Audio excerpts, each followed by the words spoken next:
தினம் ஒரு தியானம். இதோ நான் ஒரு தூதனை உனக்கு முன்னே அனுப்புகிறேன். யாத்திராகமம் அதிகாரம் 23 வசனம் 20.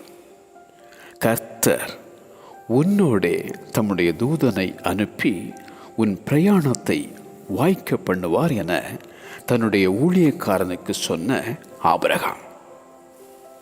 என் தூதனானவர் உனக்கு முன் செல்லுவார் என மோசேக்கு உரைத்த அந்த உன்னத தேவன் சோர்ந்து போய் சாக வேண்டும் என புலம்பின எலியாவை தட்டி எழுப்பின கர்த்தருடைய தூதன் உன் வழிகளிலெல்லாம் உன்னை காக்கும்படி உனக்காக தம்முடைய தூதர்களுக்கு கட்டளையிடுவார்.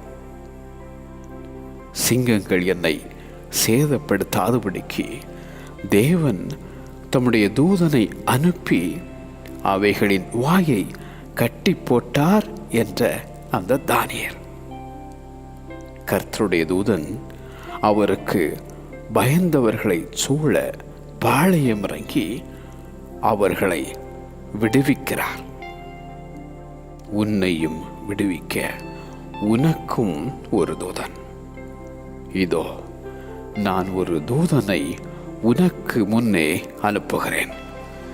இதோ நான் ஒரு தூதனை உனக்கு முன்னே அனுப்புகிறேன்.